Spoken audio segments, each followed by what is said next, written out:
Hi, this is your host with an executive summary of Cullinan Oncology. In May of 2023, Cullinan Oncology announced a major $700 million deal granting them global excluding China rights to 𝗤𝗏𝗡𝗅, an anti-BCMA/CD3 bispecific T-cell engager being developed by Genrix Bio for the treatment of multiple myeloma. While this is an important expansion of their cancer portfolio, today we will be focusing on the company's growing pipeline of autoimmune treatments, which are showing particular promise. For example, Cullinan has licensed a second bispecific molecule, this time leveraging it for systemic lupus erythematosus (SLE) and other autoimmune indications. This deal expands upon Cullinan's internal asset, 𝗖𝗨𝗟𝗟𝗢𝗚, also known as 𝗕𝗓𝗢𝗢𝗓𝗡, a BCMA/CD3 bispecific T-cell engager. Cullinan plans to use this second asset to complement 𝗖𝗨𝗟𝗟𝗢𝗓 in their autoimmune franchise. 𝗖𝗨𝗟𝗟𝗢𝗓 targets the CD19x/CD3 bispecific T-cell engager, which aims to selectively deplete pathogenic CD19 B cells. This $700 million acquisition is one of the largest deals in recent years for a clinical-stage biopharmaceutical company. It reflects both the potential of Cullinan's platform technology and the attractive nature of its wholly owned lead candidate, 𝗖𝗨𝗟𝗟𝗢𝗓𝗡, which is currently in a phase 1 study for the treatment of lupus. By combining these two bispecifics, Cullinan strengthens its position at the forefront of next-generation, cell-directed autoimmune treatments, beginning with SLE and likely expanding into broader autoimmune indications. Under the terms of the deal, Genrix will receive an upfront payment of $250 million in cash. Cullinan will also make additional payments of up to $450 million contingent upon achieving specified clinical, regulatory, and commercial milestones related to 𝗤𝗏𝗡𝗅. Importantly, these milestone payments will be backloaded, providing Cullinan with greater financial flexibility in the near term.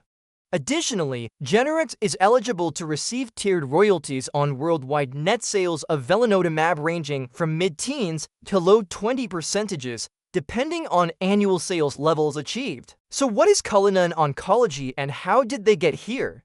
Cullinan is a biopharmaceutical company focused on developing first-in-class, off-the-shelf cell-directed therapies for autoimmune diseases and cancers. The company's novel biologics are designed to selectively target and modulate immune cells implicated in disease initiation and progression. Founded in 2016 and headquartered in South San Francisco, California, Cullinan went public in 2021 and currently has a market cap of about $3 billion. Cullinan's technology push and market pull drivers offer several reasons why we believe their lead asset has a clear path to approval and sustained market access. First, Cullinan is utilizing more stable, longer-acting bispecific platforms compared to historical approaches. Bispecific molecules have shown promise in engaging T cells to attack cancer and autoimmune targets, but have traditionally suffered from short half-lives, limiting their efficacy and dosing frequency. Cullinan's novel modular antibody formats, however, enable enhanced stability and extended circulation times. For instance, their proprietary alpha and 1 bispecific IgG-like molecule boasts a serum half-life exceeding 21 days in preclinical studies.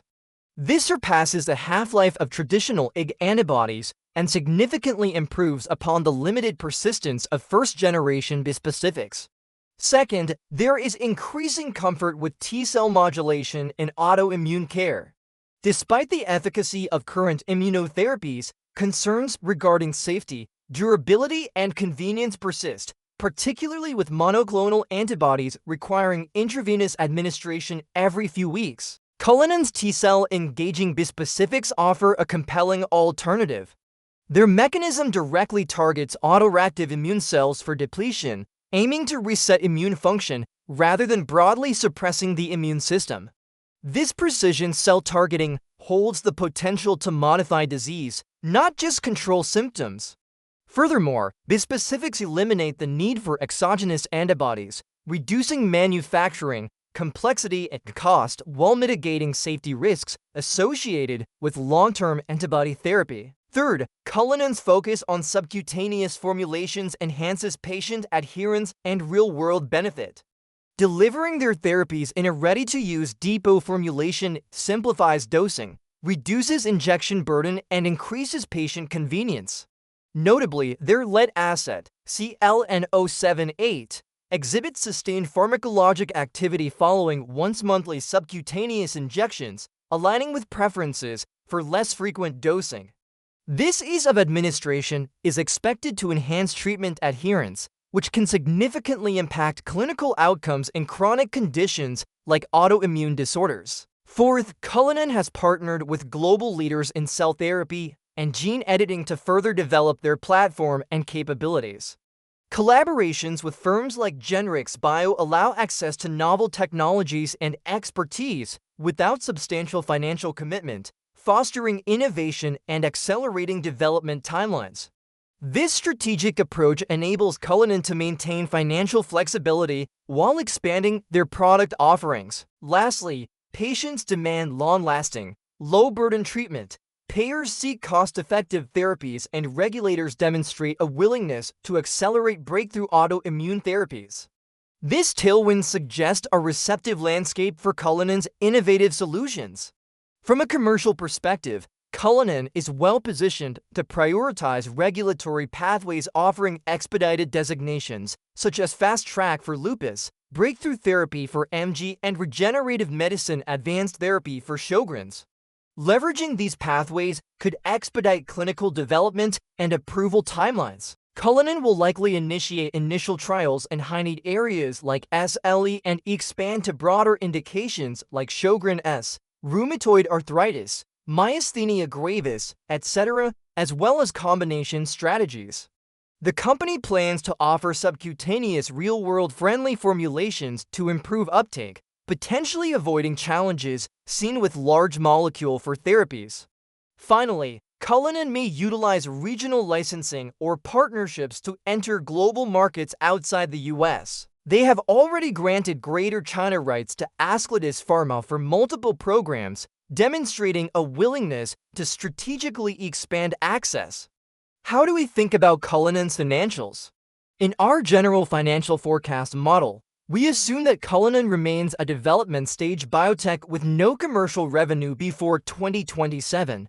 We expect the company to operate at a loss between 2025 and 2027 due to continued R&D investments in their pipeline, likely spending between $110 million to $135 million per year. Currently, Cullinan has cash equivalents, and marketable securities totaling approximately $400 million as of March 31, 2023, based on current burn estimates. This provides enough runway to support operations through at least 2028. If key trials deliver positive readouts by 2026 or 2027, Cullinan could approach commercial break-even between 2028 and 2029. Our peak product revenues are modeled between $1.5 billion and $2.5 billion globally under standard market scenarios, with multiple indications contributing. We assume conservative market shares as the company faces competition from both established players and emerging biosimilars. Importantly, these financial projections are illustrative and not investment advice.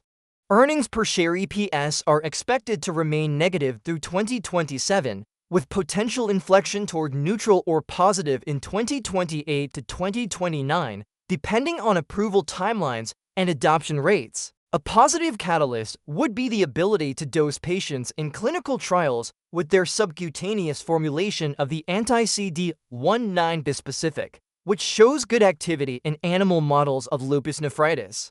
In addition to this, Cullinan plans to combine its anti-CD19 bispecific with a B-cell modulator in an attempt to decrease the risk of resistance. What catalysts should we look out for?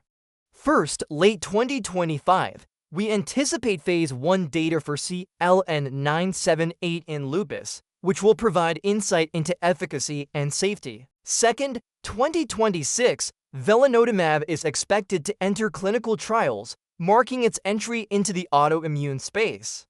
Third, 2026 or 2027. If early data is strong, Cullinan could initiate regulatory filings.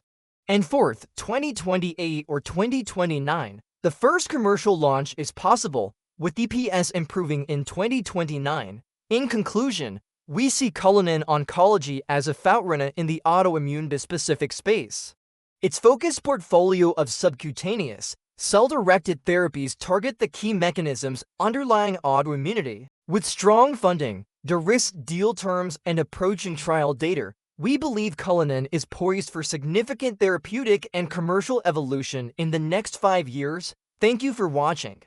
If you enjoyed this video, please hit the like button and subscribe for more content. This has been your host,